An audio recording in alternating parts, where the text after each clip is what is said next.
Youth का उसको किस तरीके से आप रेगुलराइज करेंगे उसका कोई जिक्र नहीं है, और बाकी डिपार्टमेंट के जो डेलीवेजन है उसको कैसे करेंगे उसका कोई जिक्र नहीं है, जिसकी वजह से युवाओं के अंदर एक बहुत बड़ी निराशा है इस बजट को लेकर। फ्रेंडली इसलिए है क्योंकि इसमें 99% जो मोदी सरकार की स्कीमों का जिक्र है, इसलिए पीपल फ्रेंडली है। देखिए, इस बारे में मेरा क्वेश्चन भी था कि गुरेज में ऑर्बिट डेस्टिनेशन जो है गुरेज को दिया गया है पूरे मुल्क के अंदर, पहला गोल्ड में पहला प्राइज दिया गया लास्ट ईयर। अब टूरिस्ट तो पिछले बार 1 लाख लोग आ गए और इस बार मुझे उम्मीद है कि 1.5 लाख से आगे तजावुज कर जाएगा। अब टूरिस्ट को लाने की इतनी ज़रूरत नहीं जितना एनवायरनमेंट बचाने की ज़रूरत है, और एनवायरनमेंट बचाने के लिए किसी ऑफिसर को देख रेख करना पड़ेगा गवर्नमेंट की तरफ से, जो कि हमारा पॉल्यूशन हो रहा है दरियाई किशनी गंगा में या बाकी जगहों पे। तो उसके लिए मैंने गुजारिश की है गवर्नमेंट से कि आप एक डेवलपमेंट अथॉरिटी बनाइए और डेवलपमेंट अथॉरिटी जो है वो देख रेख करेगी हमारे एनवायरनमेंट को बचाने का। जहाँ तक सवाल है, जहाँ तक आप बजट की बात कर रहे हो, बजट एक अच्छा बजट है। आहिस्ता आहिस्ता ये पहला बजट था, हमने इसमें जो वादे किए थे उसमें AY वालों को हमने 200 यूनिट फ्री रखे दे दिए और 10 किलो राशन उनको, और मुझे उम्मीद है आगे आते आते BPL तक ये बात पहुंचेगी और उनको भी जो हमने वो जो वादे किए थे उसमें हम पूरे उतरेंगे। आप देख लीजिए पूरे मुल्क में, आप बम्बई में देख लीजिए, आप गुजरात में देख लीजिए, पेट्रोल और डीजल हमसे ज़्यादा महंगा बेचते हैं वो। यहाँ पेट्रोल और डीजल बाकी रियासतों से कम में बेचा जाता है। तो इसमें अगर हमारे पास टैक्स लगाने के लिए या तो डायरेक्ट टैक्स लगाने थे, लोगों की अशाई खुर्दनी पे टैक्स लगाने थे, जिससे हमें आपको तो अप्रिसिएशन करना चाहिए कि हमने कोई टैक्स नहीं लगाया, सिवाय पेट्रोल में 1 रुपया और डीजल में 2 रुपया जो है वो सेस लगाया है। तो अगर बाकी चीज़ों पे लगाते तो वो डायरेक्ट लोगों पे, मतलब अशाई खुर्दनी पे लगाना पड़ता, कपड़े लते पे लगाना पड़ता। तो उसको छोड़ के हमने उस चीज़ पे जिससे डायरेक्ट हमारा जो आम आदमी, गरीब आदमी, वो इफेक्ट नहीं होगा। जो ये बजट है 10 साल के बाद ये बजट जो है जम्मू कश्मीर में आया है। पहले 3 साल तो PDP BJP की सरकार में आया था, लेकिन वो अवाम दोस्त बजट नहीं था, और उसके बाद 7 साल जो गवर्नर रूल रहा उसमें बजट यहाँ नहीं आया। जम्मू कश्मीर की प्लानिंग जो है वो बाहर जाके होती रही, और उन लोगों ने जम्मू कश्मीर की प्लानिंग की जिन लोगों को ग्राउंड का पता ही नहीं है। और मैं उमर अब्दुल्ला साहब को मुबारकबाद देता हूँ कि इस बजट में जो लोगों से उन्होंने वादे किए थे, मैं नहीं कहूँगा 100%, लेकिन देखना ये है कि नीयत क्या है, काम करने की नीयत क्या है उनकी। उन्होंने जो बजट में जो चीज़ें लाई हैं, और पहली बार हुआ है कि एक ऑनरेबल चीफ मिनिस्टर ने तमाम डिस्ट्रिक्ट्स में मीटिंग की, वहाँ के डिप्टी कमिश्नर्स और वहाँ के MLAs जो थे उनको वहाँ पे बुलाया और उनके साथ डिस्कस की, उनसे फीडबैक लिया कहाँ कहाँ क्या काम है। उन्होंने कोई पार्टी नहीं देखी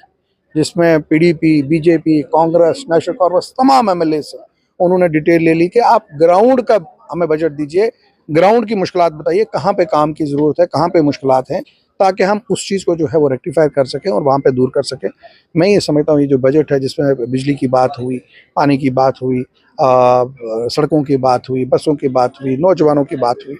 इसमें बहुत, इस बजट के बहुत मायने हैं और बड़ी सिंसेरिटी से उन्होंने किया है। लेकिन अभी भी 4 महीने की सरकार में हम वो चीज़ नहीं कर सकते। ऊपर से ये UT है, आप जानते हैं, और बड़ी ही मुझे अफसोस से कहना पड़ता है कि जो हमारा विपक्ष है वो भी एक ऑनरेबल मेंबर हैं, वो भी, उनको भी लोगों की बात करनी चाहिए। लेकिन वो, मैं जब भी कहीं बैठता हूँ और सुनता हूँ तो वो अपनी जगह कहते हैं देखसा किया करेंगे। तो उनका एक कोशिश है कि इस हुकूमत को काम ना करने दिया जाए, लेकिन उनकी ये गलतफहमी जो है वो जल्दी दूर हो जाएगी और जम्मू कश्मीर के लोगों को इस बजट से और आने वाले दिनों में रिलीफ जो है जरूर मिलेगी। मैंने बहुत से मुद्दे जो हैं और बहुत सी जो परेशानियां हैं, अगर हमारी आप सड़कों की हालत देखोगे तो अगर कोई बीमार आदमी उन सड़क पे चले तो वो आधे रास्ते हॉस्पिटल भी नहीं पहुंचेगा। सड़कों का मुद्दा उठाया, रास्तों का उठाया, हमने जो नीड बेसिस पे हमारे बच्चे लगे हैं, NYC में लगे हैं, डेली वेजर्स लगे हैं, वर्कर्स लगे हुए हैं, उनके लिए हमने मुद्दा उठाया यहाँ पे कि भाई उनकी जो है मुश्किलात हल होनी चाहिए, उनकी परेशानियाँ दूर होनी चाहिए। और हॉस्पिटल के खास करके मैं कहूँ, आप देखिए जो ये हमारा रेफरल है जिसके लिए मैंने आज भी हाउस में उठाया, हमारे वहाँ पे रेफरल जो है ना श्रीनगर का होता है ना जम्मू का रेफरल होता है। बॉर्डर एरिया है, लास्ट पॉइंट है, इसके आगे मेरी कॉन्स्टिट्यूंसी से आगे पाकिस्तान है। तो वहाँ से जो रेफरल है, हमने उनको कहा कि depend on the patient condition, अगर उसको जम्मू हॉस्पिटल की रिक्वायरमेंट है उसको जम्मू में रेफर होना चाहिए, उसको कश्मीर अगर रिक्वायरमेंट है वो कश्मीर हॉस्पिटल में होना चाहिए। पिछले 10 सालों में हो ये रहा है, जो मेडिकल कॉलेज जिसके लिए हमने लड़ा, ठाकर रशपाल सिंह जी MLA थे उस वक्त, और शबीर खान साहब रजौरी से एमएलए थे, मैं था, हमने वॉकआउट किया उस वक्त, और ये मेडिकल कॉलेज उन मुश्किलात में लेके आए। और आज हालात ये, उस कॉलेज में प्रिंसिपल नहीं है और पुंछ से लोग रेफर करके वहाँ भेज दिए जाते हैं, और तब तक वेट किया जाता है जब तक वो दुनिया से ना चला जाए, और उसके बाद वापस उसकी डेड बॉडी को घर भेजा जाता है। उसके लिए बात की गई और ऑनरेबल मिनिस्टर ने एश्योर किया है कि जल्द से जल्द जो है ग्राउंड पे तब्दीली जो है वो आए। होस्टिंग के ऊपर आज जो है राजीव कुमार जी का एक सवाल था अरनिया और विश्वनाथ टाउन की ब्यूटिफिकेशन और सैनिटेशन को लेकर, तो उसके साथ ही मैंने सप्लीमेंट्री ऑनरेबल स्पीकर साहब से बोला था कि हाउसिंग बोर्ड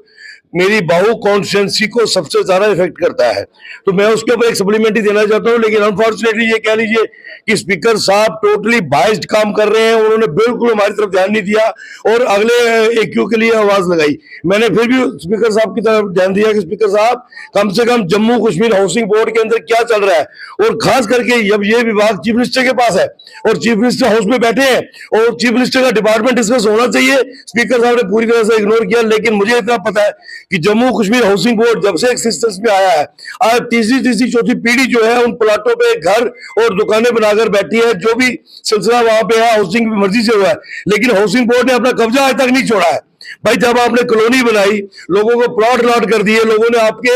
कहे अनुसार, आपकी जो नक्शा पास किए अनुसार वहां पे घर बनाए हैं, कईयों ने दुकानें बनाई हैं, रेजिडेंशियल और कमर्शियल आपकी परमिशन के साथ बना है, फिर आप उसके मालिक अब तक क्यों बन के बैठे हो? एक ईंट भी किसी ने लगानी होती है वो हाउसिंग से परमिशन लानी पड़ती है। दादे ने अपने बेटे के नाम पे, पोते के नाम पे प्रॉपर्टी करनी है, लेकिन हाउसिंग वाले परमिशन नहीं दे रहे हैं।